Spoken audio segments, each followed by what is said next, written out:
नहीं जा सकती। अब ऐसा अवतार बैठे चेयरमैन साहब, जब मैं मिलके आई बीमार थे, अजमेर जी चेयरमैन साहब बीमार थे, ये भी यंग था, मैं भी बहुत यंग थी।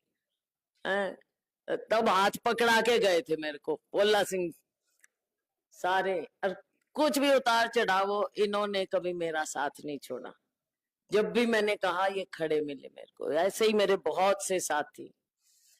तो साथियों, हमने केवल चुनाव लड़ने के लिए नहीं रिश्ते बनाए हैं। चुनाव में हार भी होती है, जीत भी होती है, समय की बात होती है। तो उस चीज को कभी मन पे रखना नहीं चाहिए, क्योंकि ये लोकतंत्र है और लोकतंत्र पर मेरा हमारा अटूट विश्वास है।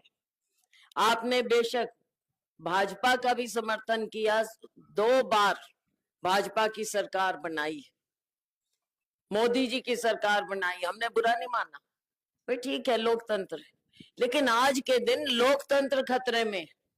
बात ये आ गई, किसी की सुनवाई नहीं है। हमारे समाज को, देश को धर्म के नाम पे बांटते हैं, जाति के नाम पे बांटते हैं। तो ये कोई लोकतंत्र नहीं है। गरीब की बात करो, किसान की बात करो, बेरोजगारी की बात करो, बढ़ता हुआ नशे की बात करो, उन बातों पे नहीं आएंगे। चुनाव आ जाएगा तो कभी मंदिर याद आ जाएगा, कभी भगवान राम जी याद आ जाएंगे, और नहीं और तो भैंस याद आ जाएंगी, लोग नहीं याद आएंगे। भैंस वाली पता है, पता है ना, पता है भैंस वाली। मोदी जी कहते हैं कि अगर आपके पास 2 भैंस होंगी तो एक भैंस कांग्रेस ले जाएगी। ये भाषण है प्रधानमंत्री का भाई।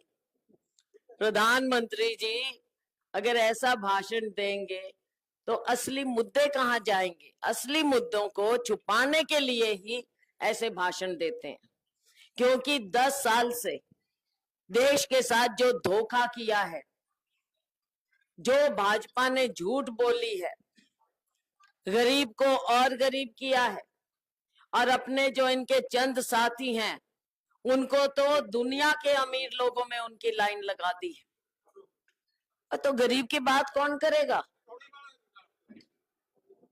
क्यों है? तो साथियों, आज के दिन बात है कि लोकतंत्र भी मजबूत हो और असली मुद्दों पे बातचीत हो। अब असली मुद्दे यहाँ आएंगे, आपने ध्यान करना है। आज हम जो लड़ाई लड़ रहे हैं, हम आपकी लड़ाई लड़ रहे हैं, हम विचारधारा की लड़ाई लड़ रहे हैं, हम गरीब की, किसान की लड़ाई, बेरोजगार युवा की लड़ाई लड़ रहे हैं। ये है हमारी लड़ाई। अगर राहुल गांधी 10,000 किलोमीटर की यात्रा करता है, अपने लिए नहीं कर रहा, वो लोगों के लिए, लोगों की दुख तकलीफ बांटने के लिए राहुल गांधी ने यात्रा की है, वरना उसको कोई जरूरत नहीं थी। वो भी खड़ा होके मोदी जी की तरह भाषण दे देता। लेकिन राहुल गांधी ऐसा नहीं है। राहुल गांधी कड़वा बोलता है, पसंद नहीं आती बात कई बार लोगों को, लेकिन सच बोलते हैं। मोदी जी लच्छेदार भाषण देते हैं पर सच नहीं बोलते। अब बताओ कौन सी तराजू में तोलो? सच चाहिए या जुमलेबाजी चाहिए? लोगों को जोड़ना चाहिए या लोगों को धर्म जाति के नाम पर तोड़ना चाहिए? ये तराजू आपके हाथ में है। चुनाव के समय आपके हाथ में तराजू होगा। वोट आपने देनी है। हमारा विश्वास है आप में। लोकतंत्र नहीं होगा तो हम आपके सामने नहीं खड़े होते, ना आपकी किसी ने सुनवाई करनी होती। वोट मांगने आएंगे, गरीब का भी उतना ही है, अडानी अंबानी का भी उतना ही वोट है, उसका कोई ज्यादा नहीं हो गया।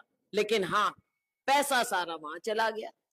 अभी कल मैं गई साथियों, बट्टू मंडी में थी, 5,000 पल्लेदार मजदूर बेचारे खड़े थे वहां पे। साइलो बना दिए, अडानी जी के हैं, पता नहीं किसके हैं, साइलो बना दिए, सीधा अनाज वहां जाता है। 5,000 गरीब आदमी, काम नहीं बचा उनके पास।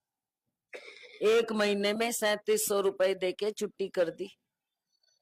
अब इसमें किसान की भी दिक्कत आ रही है, क्योंकि उसको कई दिनों लाइन में खड़ा होना पड़ता है, और गरीब आदमी मारा गया। अब ये सरकार उस गरीब आदमी का क्या करेगी, मुझे बताओ, क्या करेगी?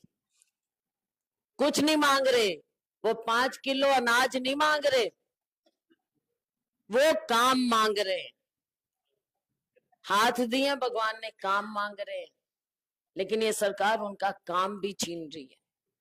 साथियों, देश आगे ऐसे नहीं बढ़ेगा, यही हम आपके सामने कह रहे हैं। चुनौती है ये, देश को बचाने की चुनौती है। बाकी हमारे से तो आप कभी भी कुछ भी कह सकते हो, और हम तो सुनते हैं भाई।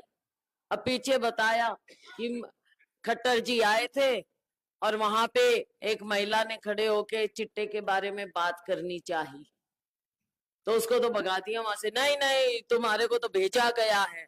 भाई बात तो सुन लो, भेजा गया है तो क्या आप मुख्यमंत्री हो? बात सुनो। आज हमारे से भी कोई कुछ कहता है, हम बात सुनते हैं। बेशक आज हम हल नहीं निकाल सकते, हम सत्ता में नहीं है, लेकिन हमारा फर्ज है बात सुनना, और अगर कुछ हाथ में हो तो उसका हल भी निकालना होता है। हमारे खट्टर साहब आए थे, मैंने बोला कि हमारे घर के ऊपर एचडी लाइन जा रही है ना, बोला घर हटवा दूंगा मैं आपका। चौधरी साहब के पीछे मेरा दादा 30 साल राज चौधरी के पीछे, हमारी एचडी लाइन नहीं पाई। जिस दिन खट्टर साहब ने इस्तीफा दे दिया या चौधरी चले गए थे, हमारी लाइन मेरे पीछे तो खट्टर बोला मैं तेरा घर हटवा दूंगा। इससे यहाँ ब्लॉक में अपनी ताकत पहचानो, अपनी ताकत, यही हम कह रहे हैं, अपनी ताकत। एजेंट भी बनेंगे 25 और हम आपके साथ खड़े मिलेंगे साथियों, हम खड़े मिलेंगे, हमने कहीं जाना नहीं। आप देखो, आप ये बात, अपनी ताकत देखो जो मैं बता रही हूँ। बड़ा मुख्यमंत्री हो गए, जनसभा में बोला मैं तेरा घर हटवा दूंगा। बताओ, अहंकार, अहंकार। लाइन अभी पीछे करवा के दिखाई। जिस दिन खट्टर ने इस्तीफा दे दिया और चौधरी साहब ने 30 साल पीछे 4 आदमी थे कांग्रेस के, मेरा दादा था जगसीर का पिता जोगिंदर सिंह और बाबू आर की, और एक था चाचा मंगत सिंह, आप जो लड़का खड़ा है, 4 ही आदमी कांग्रेस के थे। 30 साल इसके पीछे, चौधरी के पीछे, एक लाइन नहीं पड़ी हुई हमारी। साथियों, यही तो आपकी और जमहूरियत यही है कि आप जब चाहो अपनी बात कह सको और अपनी ताकत को पहचानो। और मैं तो खुद कह रही हूँ भाई, मेरा आपने साथ दिया, बीच में मैं नहीं रही, आपकी ताकत थी जो मुझे वापस लेके आई है। आपने मुझे बुलाया, आपने बुलाया और मैं आई। अब हम सारे मिलके समस्याओं का हल भी करेंगे और आपको ताकत देंगे। साथियों, मैं ज्यादा कुछ ना कहते हुए 25 तारीख को हाथ के निशान वाला बटन 5वें नंबर पे है, आप हमारा साथ दो, हम आपका साथ देंगे। बहुत बहुत धन्यवाद। जय हिंद।